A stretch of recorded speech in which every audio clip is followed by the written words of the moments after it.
비밀 조직으로부터의 유혹. CEO라는 용어가 플로리다에 퍼져나가자 이에 대한 열광적 관심이 점점 거세졌다. 몇 주가 지나 나는 애틀란타에서 열린 한 컨퍼런스에 초대되었는데 거기에는 비밀 정보 조직들이 다 와 있었다. 그들은 무슨 일이 일어났는지를 듣고는 자세한 내용을 알고 싶어 했다. 그것은 외견상 공개 컨퍼런스였지만 CEO 문제를 다루는 비밀 프로그램들을 위해 정보를 모으는 일선의 한 집단이 주최한 것이었다. 나는 토요일 밤의 컨퍼런스 만찬에 때맞춰 도착했다. 그들은 전직 육군정보국장이었던 T.E. 장군과 닥터 테스라고 불리우는 향정신성 무기, 이른바 비치명적 무기 시스템 프로젝트의 책임자였던 MK 대령 사이에 내 자리를 마련해 주었다. NSA 사람들과 여러 정보 요원들도 거기에 와 있었다. 나는 거기 와 있는 장군의 수하인 비밀 군사 행동 정신의학자를 보고 뭔가 수상하다는 점을 알아채고서 이렇게 생각했다. 맙소사 뱀 속을에 들어왔구나. 하지만 나는 숨길 일이 하나도 없었다. 나는 비밀 활동을 하고 있지 않았다. 나는 그들이 누구인지, 왜 거기에 있는지, 그리고 내가 왜 거기 있는지를 간파할 정도의 눈치는 충분히 있었다. 이것은 아주 분명했다. 그곳에는 영국 왕실과 친한 사람도 몇 명 있었다. T 장군이 만찬 연설을 위해 나섰다. 연설을 끝낸 그가 나에게 물었다. 만찬이 끝나고 잠깐만 시간을 내주시겠습니까? 나는 그러자고 했다. 그들은 나를 호텔 방으로 데려갔고 그것은 비밀 프로그램들과 비밀 첩보 활동, 기업, 군과 정보기관에 관련되어 있는 사람들, 곧 MJ, 12의 계승자들로 혼합된 조직 사람들이 꽉 들어서 있었다. 곧이어 나를 향한 질문 공세가 시작되었다. 다시 말하자면 나는 아무것도 숨길 일이 없으므로 내가 아는 사실들을 공개적으로 말해주었다. 스파이 게임을 하려면 이중 역할도 해야 하지만 나는 그럴 필요를 못 느꼈다. 그들은 온갖 종류의 것들을 캐묻기 시작했다. 누군가 이렇게 말했던 것으로 기억한다. 대체 당신이 뭐라고 생각하기에 군대의 명령을 무시하면서 이런 일을 하는 거요? 그들은 우리가 외계 존재와의 접촉에 대한 중요한 실마리를 찾아냈다는 점을 알고 있었다. 내가 말했다. 나는 지구인의 한 사람이므로 이 일을 할 만한 모든 권리를 갖고 있습니다. 게다가 내 외가는 미 합중국을 처음 세웠던 사람들의 일부입니다. 그들은 독립전쟁에서 싸웠고 영국과의 당시 내 아버지가 반은 아메리카 원주민이었던 사실 말고도 아버지의 조상들은 유럽인들을 여기에서 맞이했었습니다. 따라서 우리는 이 일을 할 모든 권리를 갖고 있는 것이죠. 최종적으로 나는 이렇게 말했다. 여러분이 누군지 알지만 나는 왜 외계 존재들과 그들의 비행선과 기술을 개인적으로 접했습니다. 여러분은 지금 일어나는 일들이 나를 속이지 못합니다. 첫째, 나를 우롱하지 못합니다. 둘째, 나는 부자는 아니지만 의사로서 충분히 넉넉하기 때문에 여러분의 돈은 한 푼도 필요 없습니다. 때문에 나를 매수하지도 못합니다. 그리고 셋째, 내가 17살 때 의학적 정의로 나는 죽었습니다. 나는 깨달음이 경험을 했으므로 죽는 것을 두려워하지 않습니다. 때문에 나를 겁줘서 쫓아낼 수도 없습니다. 나는 어떻게든 이 일을 계속할 겁니다. 여러분이 이 일에 대해 할 수 있는 일은 없습니다. 그리고 그 장군의 표정이 기억난다. 그 표정은 이렇게 말하고 있었다. 우린 이 개자식이 누군지 정확히 알고 있어. 그렇게 해서 우리에게 파고들려는 이 비밀 조직의 필사적인 노력이 시작되었다. 1990년에 내가 경고받았던 일이 본격적으로 시작된 것이다. 다음 달인 1992년 5월 나는 로키 마운틴 국립공원 외곽의 성 말로스 휴양지에서 우주비행사 브라이언 오리어리와 평화봉사단이 공동 설립자인 모리 엘버슨 그리고 신과학연구소와 함께 컨퍼런스를 개최하기로 동의했다. 그것은 개인 휴양지였고 우리는 민간 UFO계의 모든 사람들을 초대했다. 물론 거기에는 T 장군과 그 정신의학자 수하를 포함한 비밀 정보원들도 포함되어 있었다. 나는 정보와 시각을 공유할 만한 비차등적인 환경을 만들고 싶었다. 현실적으로 나는 민간 UFO계가 온통 허위 정보에 푹 절어 있고 이곳에 도착하자마자 칼과 손도끼를 꺼내 들어 나를 포함한 모든 사람의 등에 꽂아 넣을 파벌 싸움이 난무하고 있음을 알게 되었다. 민간 UFO계가 사실은 뱀소굴과 다를 바 없음을 배운 것이 바로 그때였다. 컨퍼런스가 진행되는 도중에 그 장군과 정신의학자들, 자기들 집단에 합류하라고 나를 유혹했다. 장군이 말했다. 우리는 이 문제를 다루는 아주 비밀스러운 조직을 갖고 있어.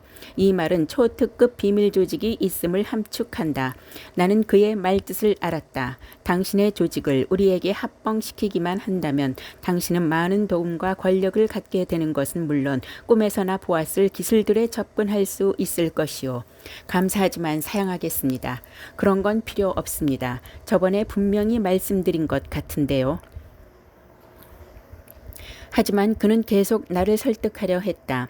그들이 이 문제를 비밀리에 독점하는 일에 우리가 위협이 된다는 사실을 알고 있었기 때문이다. 그들은 더한 말도 했다. 그곳에 있던 USA 요원의 친구와 또 다른 CIA 요원이 와서 말했다. 그들은 블랙박스 속에 있어서 특정 목적을 위한 특정한 임무만 할 수 있기 때문에 당신이 하는 일에 무척 질투를 느끼는 겁니다. 당신은 자유로운 분이라 그들보다 더 많은 일을 할 수 있는 겁니다. 그 점은 나도 알고 있었다. 그래서 이렇게 말했다. 우리가 세속적인 힘은 갖고 있지 못하지만 우리는 자유롭습니다. 또 우리에게는 신이 주신 다른 힘이 있습니다. 급기야 그 장군은 내가 없을 때 아내 에밀리를 찾아갔다. 그는 아내에게 이 조직에 대해 말했지만 MJ12라고 부르지는 않았다. 그는 이 조직을 위한 위원회가 있다고 말했다. 또 이 위원회에는 일정 수의 의석이 있다고 했다. 흥미롭게도 이 의석의 수가 9개였다. 당연히 그는 우리에 대해 깊이 조사했고 우리가 바이교이며 우리의 성수가 9라는 것도 알고 있었다. 그래서 장군은 그 위원회에 9명의 구성원이 있고 이들의 신분을 나타내는 각자의 문장을 갖고 있다고 했다. 내 조직을 그들에게 합병시키면 내게도 그 문장이 주어질 터였다. 나중에 에밀리는 호감 어린 목소리로 내게 말했다. 그는 무척 점잖은 분 같군요. 당신을 엄청 칭찬하던데요. 그래요. 하지만 그들이 원하는 게 뭔지 보이지 않아요. 마침내 나는 그들에게 가서 말했다.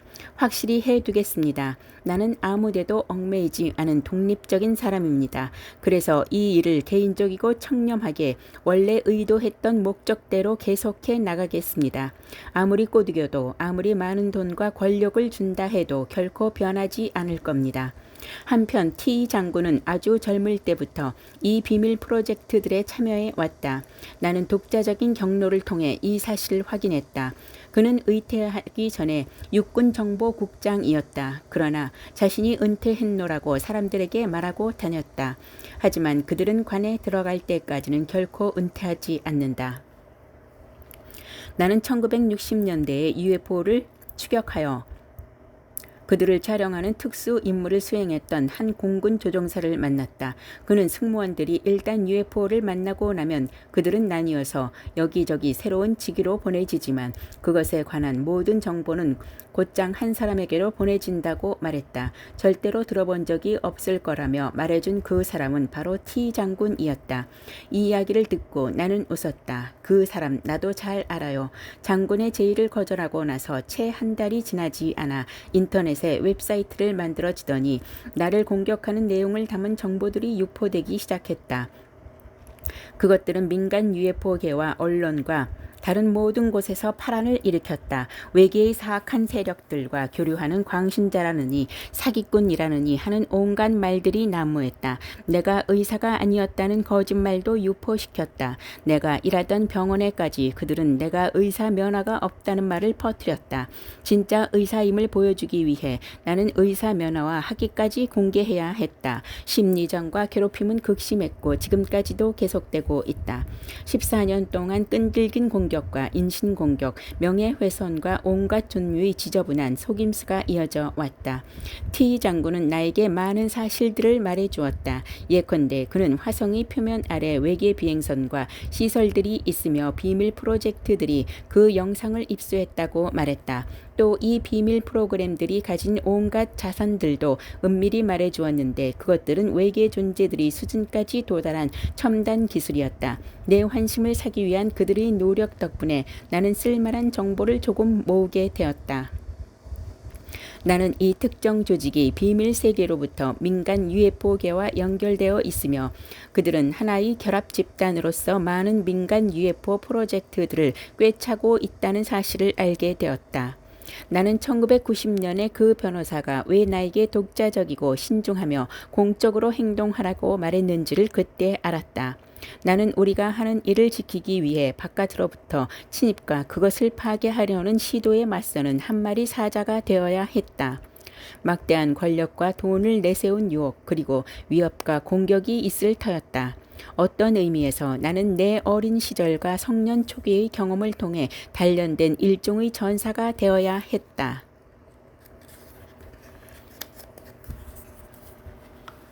외계 존재의 응답, 크랍서클. 우리는 연구를 진행해 오면서 외계 비행선들이 코스타리카, 멕시코, 환태평양 연안의 불의 고리와 같은 지구 물리학적으로 불안정한 지역들과 화산 지역들 그리고 핵무기 기지나 원자력 발전소들이 있는 지역에서 자주 목격되는 경향이 있다는 것을 알았다. 지구를 관찰하고 있는 외계 문명들은 우리 대부분이 생각하는 것보다 인류 자신이 훨씬 취약하다는 사실을 알고 있다. 우리는 천천히 끓고 있는 물속의 개구리 같아서 우리가 익어버리기 전까지는 그것을 전혀 알아차리지 못한다. 우리는 지구 위에서 일어나는 사건들을 아주 면밀하게 관측하고 있으며 우리가 환경이 저지르고 있는 일들과 앞으로 만들어질지도 모를 불안정에 대해 걱정하는 듯한 활동들을 진행하고 있었다. 그들은 또한 지구에 수천 년 동안 막대한 피해를 줄지도 모르는 핵물질에 대해서도 우려하고 있다. 1992년 우리의 계획을 실험하고 사람들을 훈련시키는 초기 기간이 끝났을 때 영국에서 크랍서클이라 부르는 이상한 일들이 일어나고 있다는 사실을 알았다. 나와 친한 친구가 된 콜린 앤드루스와 같은 사람들로부터 들녘에서 이상한 공중현상과 우주선을 목격하고 비디오로 촬영했다는 보고들이 나오고 있었다. 대낮에 작은 접시 모양의 물체들이 크랍서클들 중의 하나가 만들어지기 전후에 들녘을 이동하는 모습을 촬영한 비디오 테이프도 있었다. 그해 여름 우리는 사람들과 함께 영국에 가서 CEO 이벤트를 하기로 결정했다. 그 즈음에는 많은 언론 매체들이 우리가 벨기에와 걸프 브리즈에 있을 때 일어났던 일들을 알아냈고 우리가 영국으로 가자 광 쪽으로 몰려들었다. 우리가 접촉을 시도하려 했던 많은 장소들에는 호기심 어린 구경꾼들과 언론 매체가 들끓고 있었기 때문에 약간의 어려움이 있었다. 언젠가는 카메라와 매체들을 따돌리려고 시골길을 내달리던 때도 있었다. 마치 다이아나비가 터널에서 추격당했던 것처럼 우리를 감시하고 그날 밤 어디로 가는지를 보기 위해 따라붙은 독일 TV 방송차를 따돌리기 위해 우리는 속도를 높이고 있었다. 1992년 6월 우리는 가장 흥미로운 크랍서클의 진원지였던 알턴 반스에 있는 한 농장에 갔다. 이곳은 120만 평이나 되는 큰 농장이었고 우리는 이 목적을 위해 사유지를 이용하겠다는 허락을 받았다. 우리는 그곳에서 7일이나 10일 정도 머물면서 많은 실험을 할 계획이었다. 그 가운데 하나가 우드버러 힐에 올라가 집단적으로 어떤 모양의 크랍서클을 시각화하는 일이었다. 우리는 명상 과정을 시작했다. 먼저 의식을 확장시켜서 외계 사람들에게 연결하고 우리가 시각화하는 모양을 만들어 달라고 요청했다.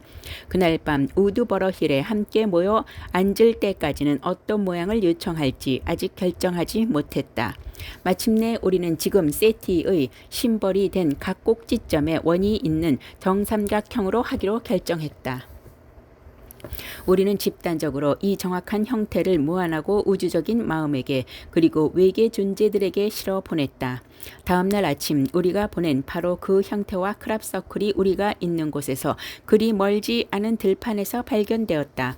우린 일행 말고는 아무도 이 형태에 대해 알지 못했다. 사실 우리는 이 크랍서클이 나타난 사실을 이틀이 지나도록 몰랐었다. 우리는 랄프 노에스를 우연히 만났다. 조금 전에 한 농부를 만났는데 최근 들어 가장 완벽한 크랍서클이 발견되었는데요. 곡물이 가장 이례적으로 휘어 자라고 이상한 현상이 생겼다네요. 그 농부의 땅에요.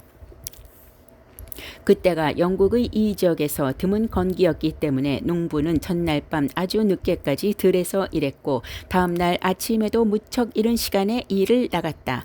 들에는 아무도 없었고 올리버 성이 있는 그곳은 깎아지른 절벽으로 둘러싸인 들녘이었기 때문에 접근하기도 어려운 곳이었다.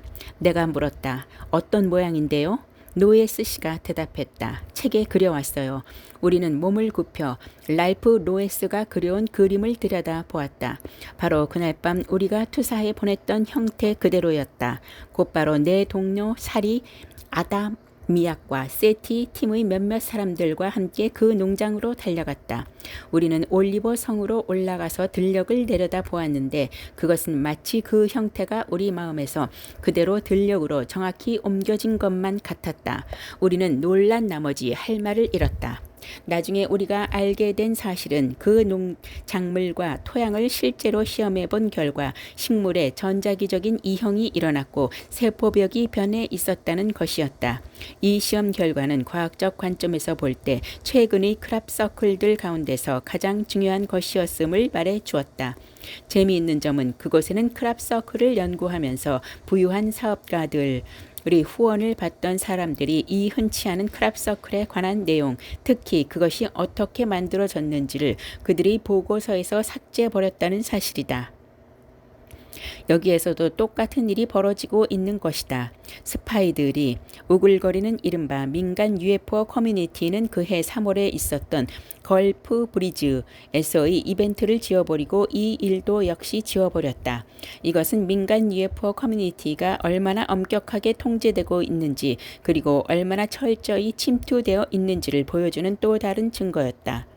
어느 날 저녁 우드 버러힐의 기슭에 있는 동안 우리는 CEO 프로토콜을 하면서 외계 비행선을 그곳에 오도록 초대했다.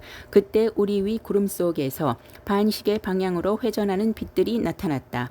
서치라이트처럼 지상에서 올라온 것이 아니라 구름 위에서 빛내며 내려오고 있었다. 바로 그 직후 갑자기 아주 심한 비가 쏟아지기 시작했다.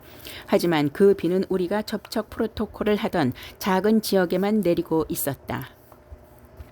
마치 외계 존재들이 비와 안개로 자욱한 밤에 비밀스럽게 본격적인 접촉을 하기 위해 인공적인 날씨를 만들고 있는 듯 했다.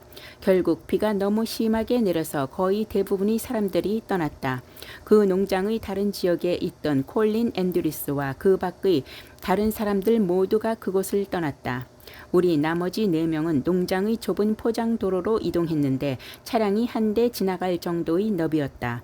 우리는 작은 공터에 머무르기로 했다. 직관으로 나는 비행선이 오리라는 것을 알았다. 나는 분명하게 들었다. 조금 있다 그곳으로 가겠습니다. 조금 있다가요. 그래서 나는 말했다. 여기 차 안에서 기다립시다. 이미 자정이 지나 있었다. 우리는 차 2대를 나눠 타고 기다리면서 프로토콜을 하기로 했다.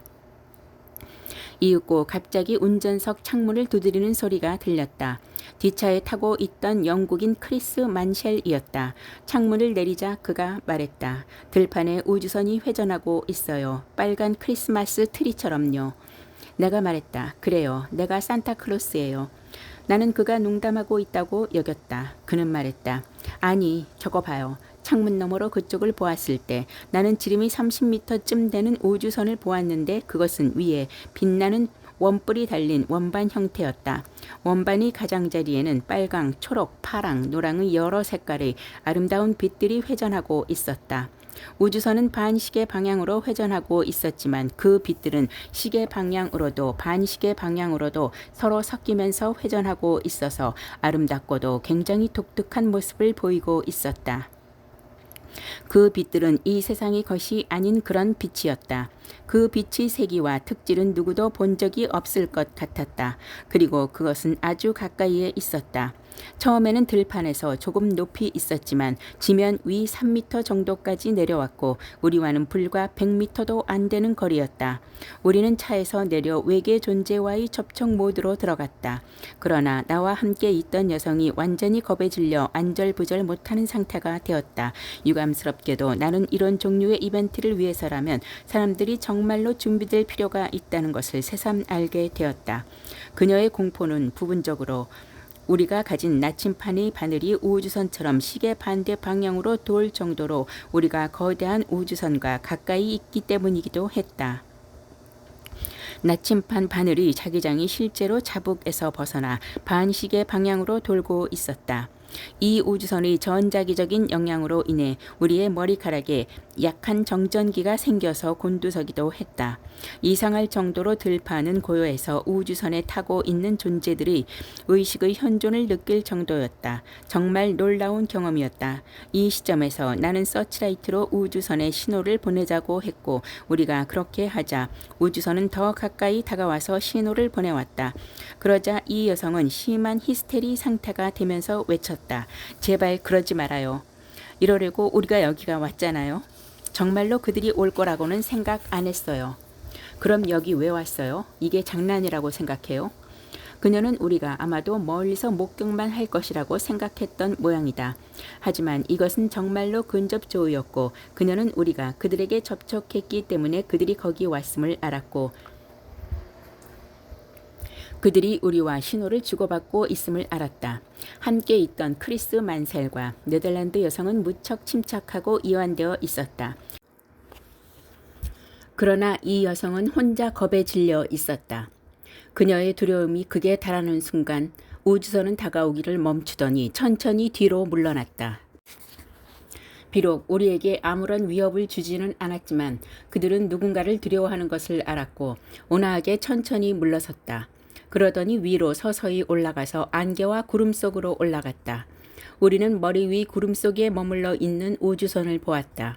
여전히 우주선의 빛이 보이긴 했지만 부드럽게 빛나는 호박색 물체가 조용히 떠 있는 듯했다. 놀랍게도 나침반 바늘은 우주선의 회전처럼 반시계 방향으로 계속 돌고 있었고 마침내는 북쪽을 가리키며 멈췄다. 그것은 아름답게 연출된 만남이었다. 그 접촉이 끝나면서 구름이 개고 우주선이 다시 나타났지만 이번에는 더 높았다. 내가 신호를 보내자 그것도 신호로 응답하더니 사라졌다. 이렇게 CEO가 끝났다. 이벤트가 끝나자 쏟아지던 비는 안개비로 바뀌었고 그 지역 전역이 구름과 안개에 휩싸였다.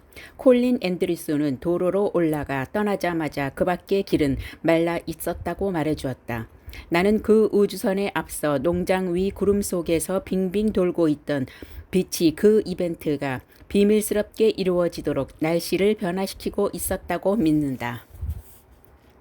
나중에 알아보니 우리의 원정에 대해 캐내고 외계 존재들과의 접촉을 무산시키려 했던 사람들은 이 끔찍한 영국 날씨에 실망해서 모두 떠났다고 했다. 나는 이 경험으로부터 사람들을 더 잘 준비시켜야만 함을 깨달았다. 이벤트에 참가하는 사람들은 두려워하지 않도록 의식을 더 집중하는 법을 배울 필요가 있는데 이것은 그야말로 놀라운 경험이고 이 비행체들과 아주 가까워질 때 비정상적인 생리적, 전자기적 영향을 받기 때문이다. 고요하고 깊은 자각의 집중이 필수적이다. 다음 날 그곳을 둘러싼 언덕에서 이 접촉의 많은 부분을 목격한 사람들이 몇 있었다는 사실이 알려져서 우리는 확실한 증언을 갖게 되었고 소문은 퍼져나갔다. 그 다음 날에는 이 일에 대한 언론과 대중의 관심이 마치 벌집을 쑤셔넣은 듯 했다. 이 때문에 우리는 외계 비행선이 알톤 반스의 농장에 거의 침략할 뻔했던 일에 대해 브리핑을 했다. 크리스 만셀이 일어나서 들판에 빨간 우주선이 나타나서 저는 넋이 나가버렸습니다. 라고 말했을 때 나는 이 단어를 처음 들었다. 정말 완벽한 단어였다. 1993년 우리는 이러한 노력들을 확장하고 더 많은 경험을 확보하여 신속 동원 조사팀 RMIT를 만들기로 했다.